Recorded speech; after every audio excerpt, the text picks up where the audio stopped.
Good morning, everybody. Today is March the 10th, 2022, and I am excited today. And today is a special day. I apologize for my mess up on the webinars for yesterday or Wednesday.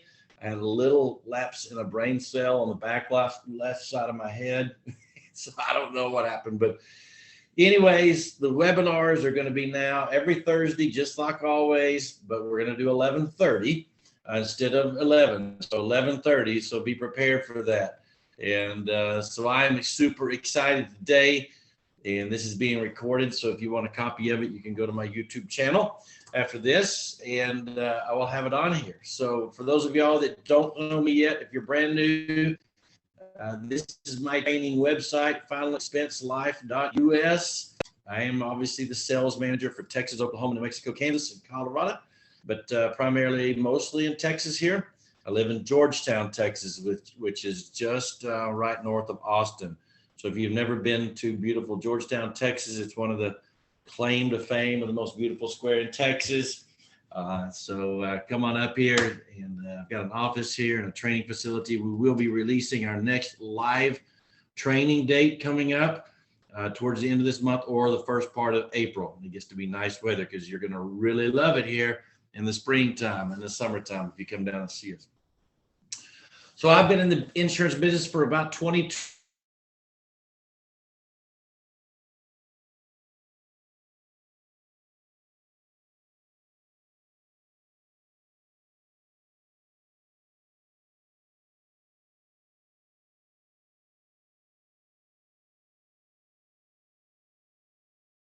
the insurance industry from a lot of different angles. But I am passionate about final expense. So I'm very passionate about what I do. And you can probably hear that in the voice, and I'll get excited and about this. So, but today I'm mostly excited because it's not about me. We have a gentleman on the line here, straight from Huntsville, Texas. This is Mr. Jonathan Hindman. Jonathan came on board here he was working with another company out of Brownwood, Texas. It's called Landmark Life, and he was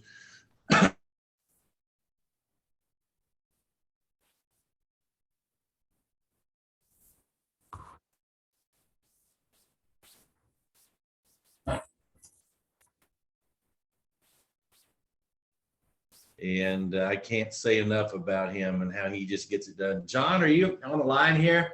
I am. The audio is cutting in and out. Can y'all hear me okay?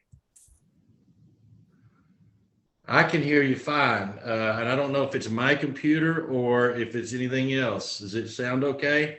Yes, it sounds good. When it's there, it's there. There's been a couple of blank spots there, but everything's good.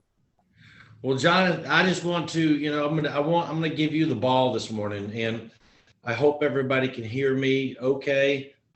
But just so y'all will know, John came on around the end of December with us, towards the 22nd or 23rd of December, right before Christmas. And as you well know, Christmas happened, and then New Year's happened. And right now, to date, he may not want me saying this, but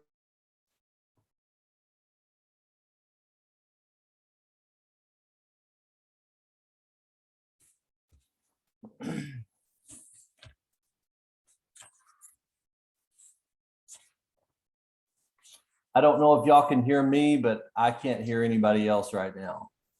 what's that? Okay, now I can hear you, Keelan. It was cutting out again. Man, I've got to fix this. I'm sorry. You seem to have a better connection there. So can you hear me when I said you wrote 29 apps and 29,000? Yes, sir. Yes, sir. In about 2 months, I'm just going to call it 2 months because we had holidays in there. So can y'all imagine almost $30,000 in 2 months with Security National Life? And so I just want to turn the microphone over to you because we could just stop right there. Well, please don't do that. Please don't do that. I was told this was going to be an interview, so yeah, interview format, and I would love to hear other people's ideas and questions too. But just a brief summary of my experience and what I do. I mean, I've been in the insurance business probably longer than some of you folks have been alive. I started out in the mid 80s. My dad was a branch manager with Bankers Life and Casualty, and that's where I cut my teeth in the insurance business. But about 20 years ago, I came on with Landmark, and I really thought that that's where I would be. I mean, everybody knew my name. I knew everybody's name. It was a great situation, but Landmark was a company that was kind of a smaller company, but a financially sound company. They were owned by a family just about, and they had the opportunity to sell that. And so when that happened, my life changed. I mean, I could see the rest of my career being there. And so I went out and after a few days of going, what the hell just happened? And started looking for a better situation, a new situation. And I knew some things that I really wanted. I wanted a company that was focused on final expense because that's what I like doing. That's what I feel like I'm pretty good at. And that's where I think that a person can have a good career and make a good living. So when I came across Security National, I really liked how they were focused on that area, and they really seem to think like I do. You know, they understand that you have to have some type of lead program or some type of plan for a continual flow of people to talk to. And with their bonuses and the way they participate in leads, that was really attractive to me. I mean, they have some stuff that I didn't see anybody else had. And so, you know, as far as providing leads and actually giving you credit from your production to offset that lead cost, I'd never had that before. And so that is a tremendous plus in our situation. But my basically plan of attack to this business has been for years and still continues to be direct mail leads. I know there's other ways to approach this, but that's what I've always done, and that's what I continue to do. And I try to, you know, to sell about 20 to 25% of the respondents that I get. And so I think when you're doing this like I do it, you kind of have to know some basic numbers. And if you can get that down, you can kind of extrapolate from that how much money you want to make, how productive you want to be, or how easy you want to take it. But basically, you have to know what your conversion rate for the leads that you receive are. Then you also have to know another important thing is how many of those sales are going to be double sales, a husband and wife, and then what your average premium is. And if you can get these three numbers, then you can work it backwards to say, okay, this is how much I want to sell per month. This is how many leads I need to do, how many leads I need to get. And that's what I do. And I can kind of share with you what my averages are. About 20% of the leads I can count on that I get are going to turn into sales. About 20% of those are going to be double sales. And my average premium per sale has ran out to be about $68 per month in monthly bank draft premium. So if you extrapolate that out, that works out to about $1,632 in monthly premium out of a month's worth of leads. I'm pretty happy with that. If you apply an 85% persistency, because we all know that not all of them are going to work out, that's going to net you out over the first year about $16,000 in first year commission. So that's kind of an overview of my business model and what it has been for a while and how it works out. So any questions to this point? So John, let's drill down in that a little bit. You Okay. have a you have a 90% persistency. Mhm. And you also say you convert within conversion about 20 to 25% is what you're trying to. There are a Yeah. lot of things that go into converting a lead into a sale. Maybe give us four things or three things that you think are the most important things that you see that you try to do to convert a lead to a sale. What's most important, maybe, or what are the top four things you try to do to convert that? Well, this is the big challenge of our business right now is how to make connection with that person. I mean, I've been doing this so long that, when I started years ago, a cell phone was not something that just anybody had. Now everybody's got a cell phone. They're never away from that. And it's a challenge to some extent to get people to answer the phone, not like it used to be. So the biggest thing is, you have to do both. But, I've heard conversations at meetings through the years of, well, I go direct. I just go knock on doors. And I understand that's needed. And I do that some too when I can't connect with a person any other way.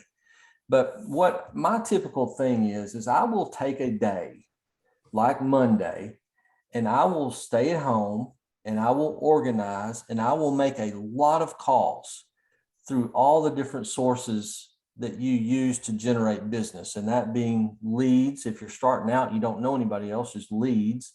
Also calling back on policyholders and those type of contacts. So I'll take that day and I'll try to set up as much as I can on Tuesday. And then, you'll have leads that just don't answer the phone. There's no other way to contact them. And so I'll eventually, after I've tried to contact them multiple times, I will go knock on their door. So you have to do both to get the most out of these leads, and to get your money's worth out of them and to maximize your production. So, that's the approach. I think when you approach someone and you actually are get someone on the phone, I kind of have a phone script here. I'll kind of go over with y'all. And Yeah. you might think it's funny. You might think it's perfect. You might think it's terrible. I don't know. Y'all give me some feedback on what you think. But Obviously, it works. this is what I've developed down through the years. And it's kind of funny to sit here and have a conversation like you're having a conversation. But anyway, here we go. Hello, may I speak with Doris Jones? Yes. Okay. Mrs. Jones, this is John Hindman. And at this point, I kind of have a deliberate kind of pause because you have to imagine what she's thinking. Well, who is John Hindman? Is that someone from my church? Is that someone that I know? So I have a brief little pause there. But then I'll say, I have the card that you sent in the other day regarding burial life insurance programs for Texas residents. Usually, if it's a really fresh lead, you'll get an affirmative yes, or, you'll get some type of response there, affirmative, that they know what you're talking about. And then I'll just say, were you checking on the benefits available for you or your family as well? Now, my whole approach to selling is I'm not a high pressure person, never have been, wouldn't be in this business if I had to twist arms and knock heads. I just wouldn't do it. So through the whole process of when you talk to someone, I'm using very slight, very light assumptive closes through the whole process. So this right here is an example of a very slight assumptive close. Were you checking for just you or you and your family? And that generates either, well, just me or me and my husband, if I'm going to have something, and, I want it for both of us. So at that point, you get an affirmative response. I'll say, okay, well, very first of all, thank you very much for sending the card. I'm the representative that covers Walker County, and my job is very simple. I give you the information on the benefits available to you and help you determine what you're qualified for and tell you what the cost would be. Now, this paragraph is important because it tells them there is a cost. It tells them that they have to qualify for it. You are going to get some leads that, we've all heard it. Well, I thought this was free, how stupid, but you hear it. So you have a brief pause there. And then I say, now, if the plan is exactly what you're looking for, and I emphasize the word exactly, and you want to enroll, again, a little bit of emphasis on that, that kind of takes some pressure off of them. This man's telling me he's got exactly what I'm looking for, and he only wants me to enroll if I want to enroll. Then I will help you with that, of course. I'm going to be in your area Tuesday or Wednesday. Are mornings or afternoons better for you and your husband? Again, this is telling them that I want to talk to both of them. So your point at that point is obviously to try to agree upon a day and time that we can all meet.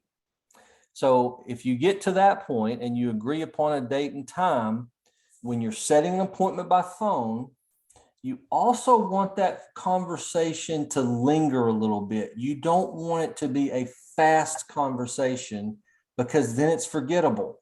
So if you get the date and time agreed upon, before I let you go, can I get some basic information so I'll be prepared for our meeting?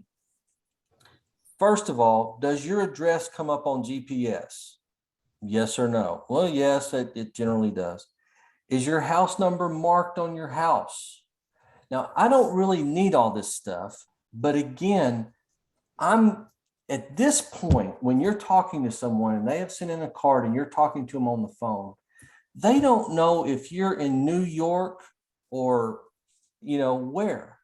You're trying to get through to them. Hey, I'm coming to your house and I'm kind of local. I live in the same area that you do.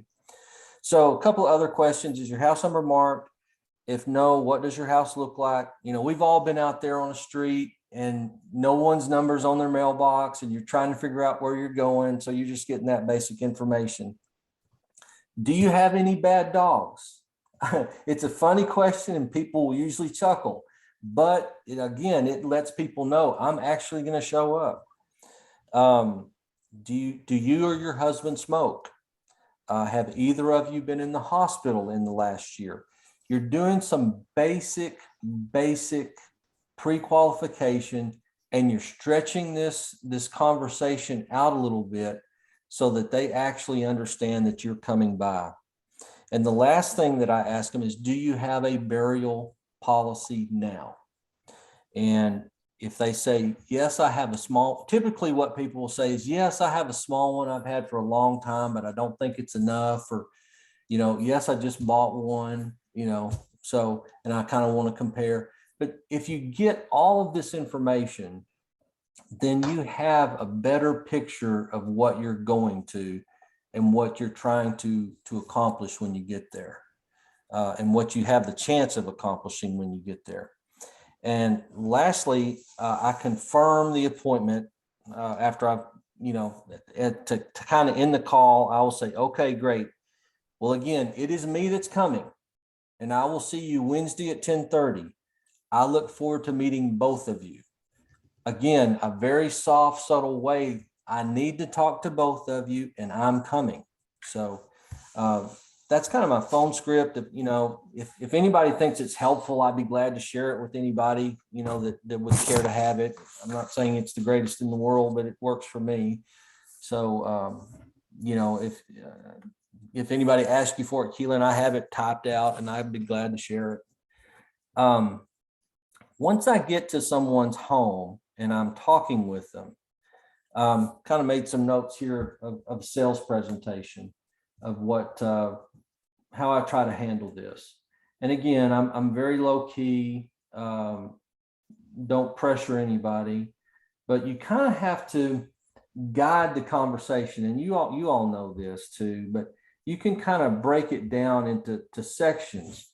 The first thing is when you greet someone and you're warming up to them, you're just trying to, to make them feel like, hey, this guy is legitimate. He's not a goon. He's not dangerous. You just want to find some common interest.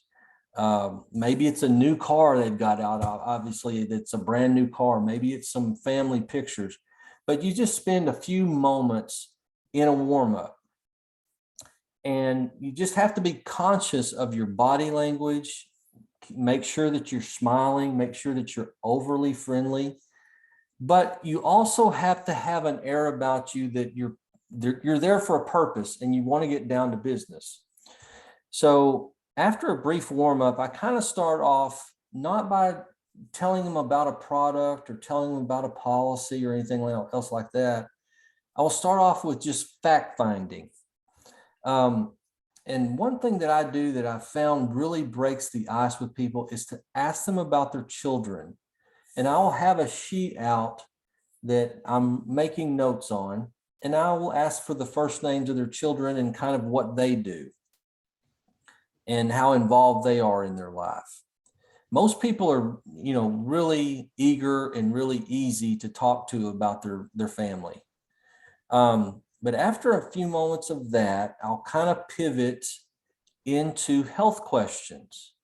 And I have the health questions on the application on a separate sheet that's laminated so that it's kind of easier to pick them out. But I'll go through the health questions and go over their prescriptions. Because again, what you're trying to accomplish, or what I'm trying to accomplish in a meeting, is I'm trying to determine what they qualify for and what the need is. So, we have to have this information.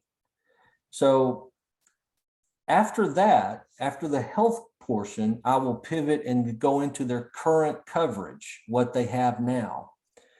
And, especially you're looking for, if they've purchased a policy recently, the Colonial Penn and United of Omaha, and if they're in good health, that someone that's in good health, they're going to be into a policy that has a waiting period.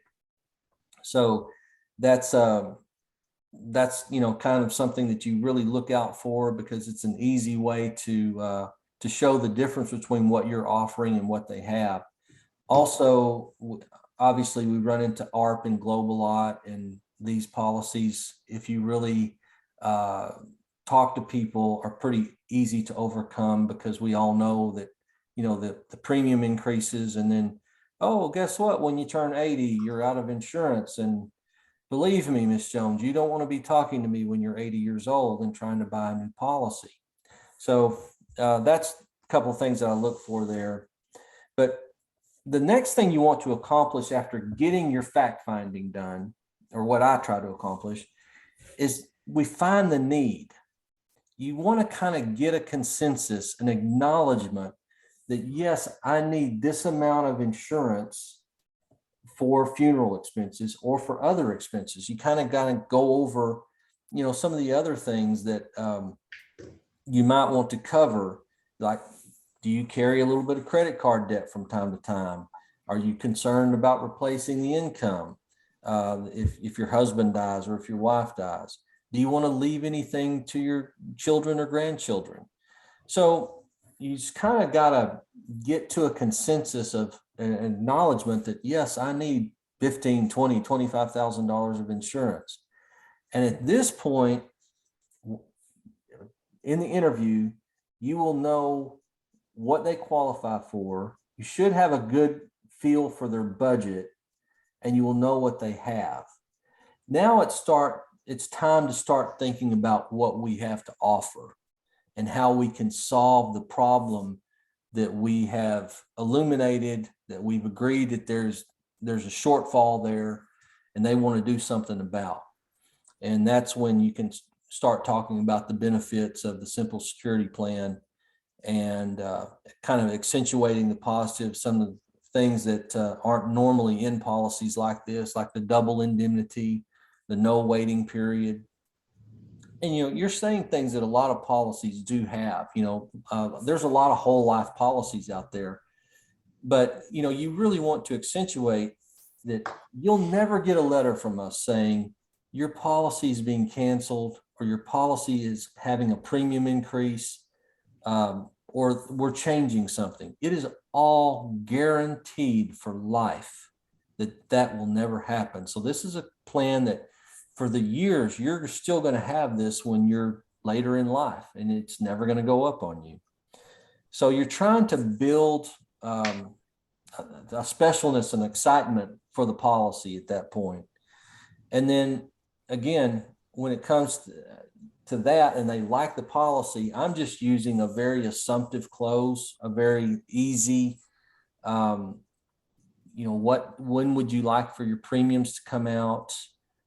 Who do you want to name as your beneficiaries? These are all very, very soft, subtle, assumptive closes.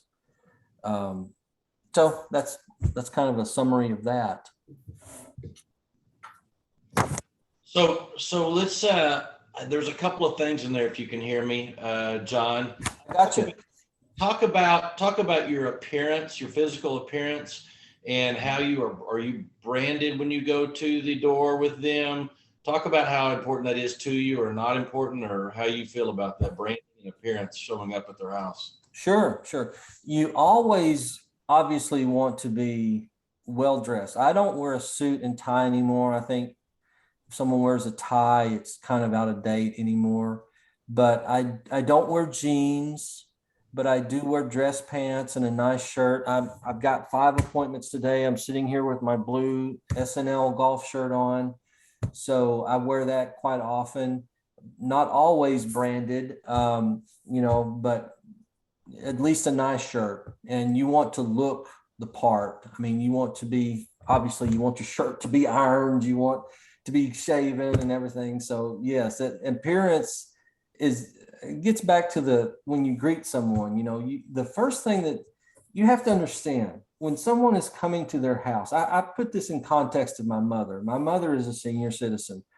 And I think about if someone has made an appointment and is coming to their house, how they're going to react, what they're nervous about, how they're going to feel. So we have to endeavor at that point. You have to look professional. You have to be overly friendly. You have to be smiling. You just have to get across to them that you're safe, that you're a good guy, that you're not a goon. You're not there to hurt them. You're there to help them. So that's exceedingly important. Yes. But a lot of times I do wear the SNL shirt, and I think it looks good. It looks professional, but not always. Talk about this. Talk about your top 3 objections you get and how you can overcome them, or how maybe sometimes there just are objections you can't overcome. Well, it's exactly right, Keelan. You're not going to sell everybody. That's the thing about leads. And, we talk about a 20% conversion rate. That means an 80% fail rate. But you can make a good living at a 20% conversion rate. So when I've talked through the years, when I've talked to people coming into the business, they say, "Oh, leads stink. They just don't work." So my advice there is, yeah, they do. I've had those days too, where they're getting your head beat in, and that's part of it. The best thing about leads is keep going. Don't give up, because that 20%, 18 to 24% it's amazing. It will work out over and over and over if you track your conversion rate, your progress. But you're definitely going to have, a bad day where you just feel like, gosh, this is not working. But it's not that. It's just part of running leads and doing it this way. It's just part of it. Overcoming objections, the biggest objection that I hear is, I need to think about it. And again, I'm committed in my mind, is just the kind of person that I am. I'm not going to hammer anybody. I'm not going to intimidate anybody. I'm not going to twist any arms. I'm just not. So the only thing I try to do there is just try to present the information again, maybe in a separate way, maybe point out some stuff, especially if it's a replacement where, you're up against ARP. That's, they've got a $10,000 policy and it's costing $29 a month, and they're thinking about going to a whole life policy that's going to be $45 a month. And you just kind of have to be patient with people and give them the information again, and just roll on with that.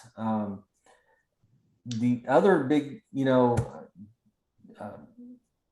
objection you're going to get sometime is cost. And again, math is math. These people, some of them are on a restricted income, are on a low income, and so they just can't do it, and that's just part of it. But I think it's just accepting that you're not going to sell everybody, but you are going to sell quite a few of them. Speaking of cost, drilling down on that, when you typically price a plan out $12,000 or $15,000, do you feel like it's better to start high and then you can come back down low, or start lower than what you think and build it back up high? What's been your experience there? I start high. You never know what you're going to get until you ask for it. So when you go through this presentation, and you kind of remember, I said you kind of come to a consensus on what's the appropriate amount of insurance to have. That's where I will start. And if that's too high, then to kind of overcome that, you can say, well, we could start off at, instead of 15,000, you could start off at 10,000. And then maybe in the future, if once you get that new car out there paid off, if you want to apply to increase it, maybe you could obtain some more coverage later on. If companies are opposed to that, of course, you will have to answer the health questions again, and at least you'll have something in the meantime if something happened to you. But I always start high. And I really believe right now, the way this world is, especially where I am, for years and years and years, $10,000 was the go-to amount for a burial policy. It's not enough anymore. It really isn't. In my mind, I've set that really $15,000 is the go-to amount for a burial policy. If you're in a rural area, it might be less than that right now, but the world's changing. Things are going up. And when things go up, they don't come back down. So I really think we ought to be thinking in terms of $15,000 to $20,000 is the appropriate amount for a standard burial policy. And a lot of that has to do with everybody on the phone. Jonathan does a real John. I like John. John does a real good job of building value, and it's all, if your value pitch is up there, and the amount that you're talking about can be up there too. There are people though out there that feel more comfortable starting off low, and hey, how about let's start at 8 or 9, 10,000, make sure you can afford at least something, and then we'll build it up from there. So there's not a right or a wrong, but his works for him, for sure. Sure. Talk about referrals, how important or how you do with referrals. Well, this is an area I could really be stronger in. I really could. I mean, I do ask for referrals, but I'm not the greatest at that. But I think what I am good at is, over time, I keep very good records. I keep a database of my policyholders, and I'm good at 2 or 3 years down the road circling back, and you're amazed. It's amazing to me what you come up with when you go back and see people. And, Bobby Jones that you sold in 2017, and he was single. His wife died 5 years ago. You go back and see him in 2022, and he's remarried, and his wife needs to be added to his coverage. So, you come across so much stuff like that, and it helps your persistency to circle back and to, so I kind of, that's one thing I do per week is I will go back and look at policies that are 3 or 4 years old, go on the website, verify they're still in effect, then go back and just talk to them. Things have went up. If your health hasn't changed, we could probably add $3 or $5 or $6,000 to what you have. And it's easy. It's a good filler. And it does help people, and it makes sense to people, because if you watch the news at all, inflation is in the news front and center right now. And a lot of people have had a death, especially with COVID, and they know, golly, that funeral costs $14,000. I had no idea funerals were that much. So this is in their mind and they hear about it. And so it's a good thing to do. Yeah, I think what you're hinting on is you have a great follow-up program to follow up with clients, and that is crucial too for It longevity. is. It's crucial for retention. The form that I have up on the screen here is the actual referral form at the end of the sale, and so I would challenge everybody on the line here to get sharp, sharp, sharp as you can at referrals, because guess what? These people at the end of the presentation, these people trust you. They love you. You've got their social security number. You've got your credit card or their bank account number, and they will turn over some friends and family's numbers to you if you just say, hey, listen, I want people just like you. I want to protect people just like you. I've had a great time in the household with you today. We've been buddies, friends. We know about each other's family. Who else can I help?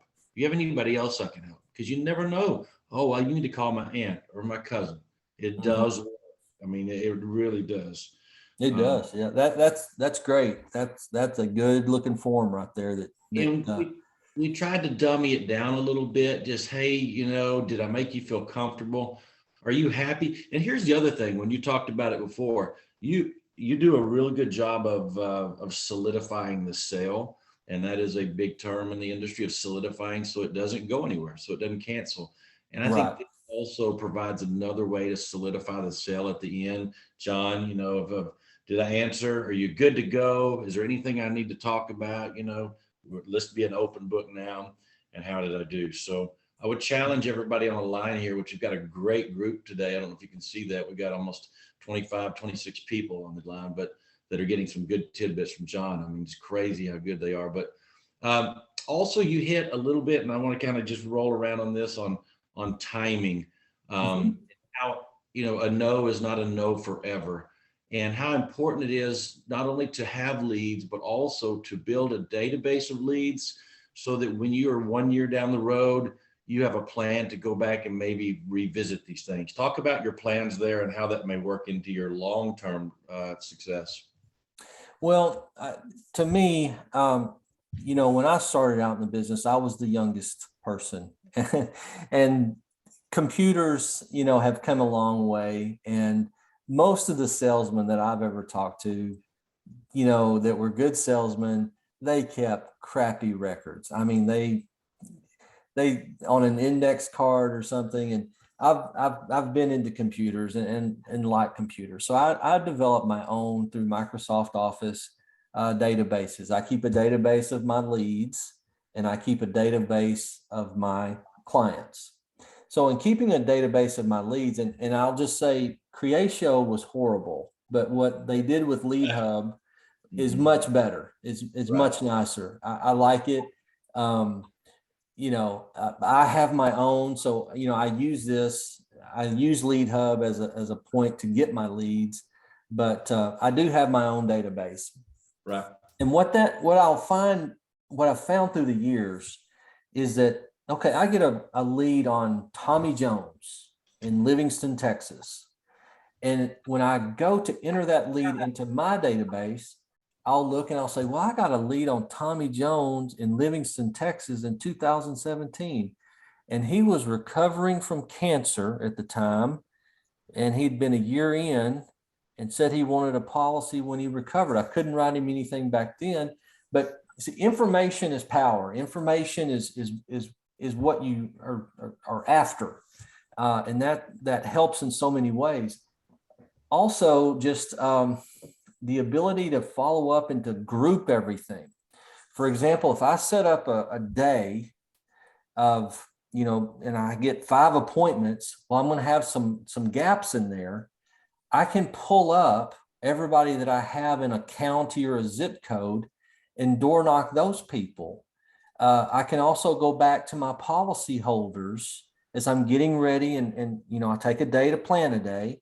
As I'm planning that day, I look back and, okay, I've got 17 policy holders in Livingston, Texas. I haven't talked to this person since 2018. It'd be a good time to go back by and, have a cup of coffee with them and talk to them for a minute, see if anything has changed. So it's just all the different areas that you develop business and that you pull business from that just repeats itself. So to me, having a database is just, it's an extension of your brain almost, because when you're having these contacts with leads, it's almost like you're carrying on 50 conversations at the same time. Well, Right. you don't have any way of keeping that straight in your head. So when you go back and when you talk to that person again, you're looking at your notes and everything on the screen, then they tend to be, wow, this guy, he remembers everything we talked about, because to them, it's just one conversation. To you, you're handling multiple contacts at the same time. So it's very helpful. But Do you I see do this think that trend? Lead Hub, they did a great job with that. I mean, if Yeah. I didn't have what I already have, I would be using that absolutely, because it is very well laid out and very well done.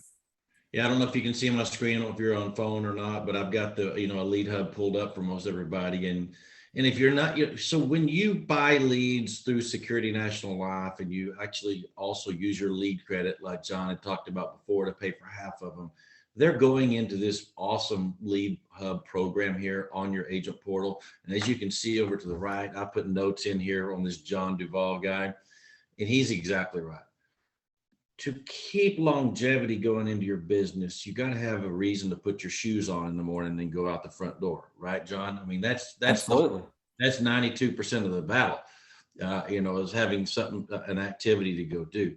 So whether I've got a pile of not solds a year ago, or a pile of new ones coming in, or a pile of working ones, I'm able to put them into. It's kind of like working cattle, if you will.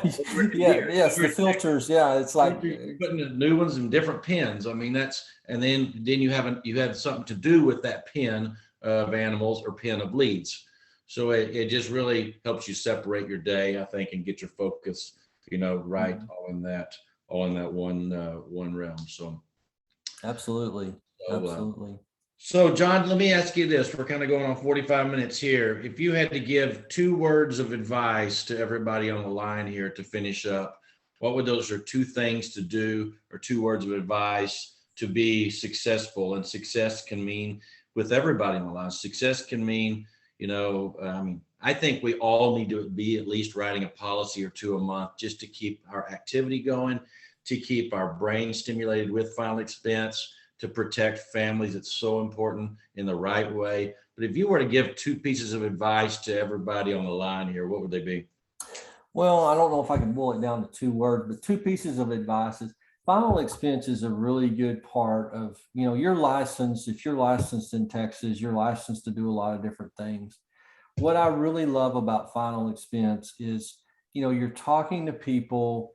We have the benefit of tradition. This is the way a lot of people have handled final expenses through the years. A lot of people, that's just how you do it. You get a burial policy. And so, it's a really good business. It's a lot better than long-term care, or, a regular life insurance with all these underwriting procedures and everything you have to do. That's another thing that I really love about Security National, is at this time we don't have to do a telephone interview. Um, it's a really pretty much a true yes no application.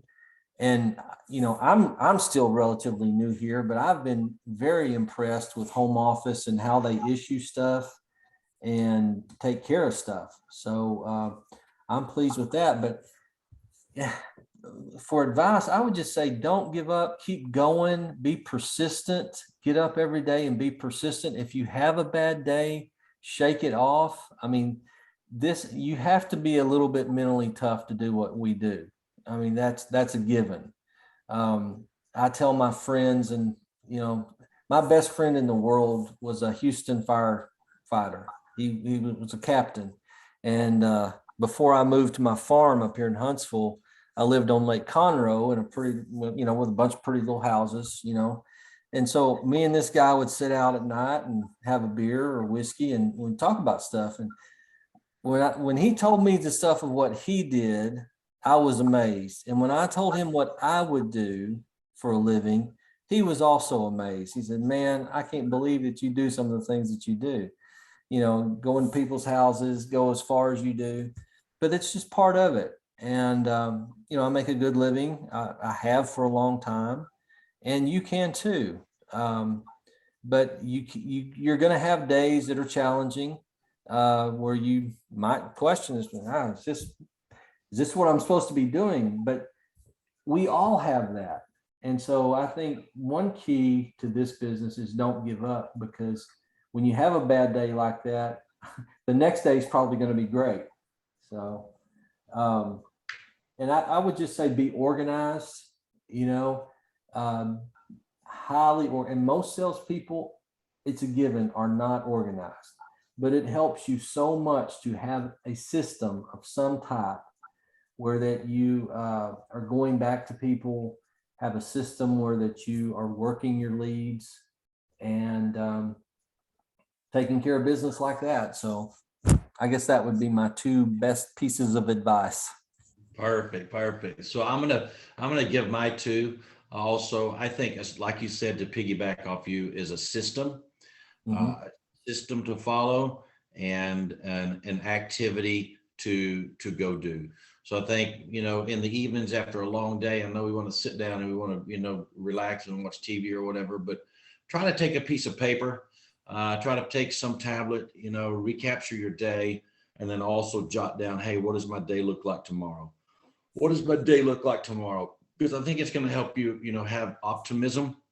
We all Yes. know with 80%, you know, of people that tell us no, we could get a lot of pessimism, and that's negative thoughts. But let's you know, try to turn those 20 or that 25% into opportunity. And I also finish with two. John buys a lot of leads and he works a lot of leads too. But don't always forget that, you know, you also are tied into your community, every one of you. You have centers of influence, you have peer groups, you have churches, you have things that people need you. People need you, not just a lead card people, the people around you, your loved ones, your family, and your people that you work, you know, you run with. They also need you. So, you know, you are that pillar, right, John? I mean, to them That's too. right. That is good advice. That is good advice. And Um, those you are the know, people that, you know, and I always say this, and John's heard me say it before. This is my 2022 deal, is that, you know, when the loved ones and the people and everybody you see pass away, are you going to be on the front pew or the back pew? Are you going to be on the front pew just smiling because you know that person is going to, that family's taken care of, or are you going to be on the back pew trying to get out of there because you didn't take care of them? You know, and that's, you know, it's personal like that, right, John? I mean, it's it is, and that's really good advice, Keelan. uh, If you truly believe in what we do, that it helps people, and I do, then you know there's no reason to be ashamed to ask people in your church or people in your family to sell them a policy, because I believe we have a good policy and a good service. So a lot of people need it. Yeah, so everybody can give a virtual round of applause. If you have your chat button open and you have a quick question to ask John or myself, we'll take probably another 2 or 3 minutes worth of questions. You can chat into the box. If you feel obliged, you want to unmute yourself and can do it, then go ahead. But I just want to thank, you know, number one, John, for your contribution to Security National Life, to this industry, and to the people here today. I know everybody got a tidbit or a token, and you know, can't thank you enough. You're a friend and a coworker with me, and you're inspiring to me. So, thank you, John, Thanks, for. Keelan. Thanks for all that you do too, man. Um, you know, I'm glad that I found Security National. Glad that I found you. The future looks great. So Yeah. I agree. So everybody, thank y'all so much for spending some time with John or I. And John, if you don't mind, if you have that, to shoot us over that, your script and your info. And then if anybody needs it, y'all ping me, and I will help y'all get the key to success from John. Huh? thank you Everybody, have very a much. I great will. I'll day. email it to you. Yeah, you bet. And enjoy the sunshine. And thank y'all so much. And as we always say in Texas, adios. Bye, everybody. See you, John.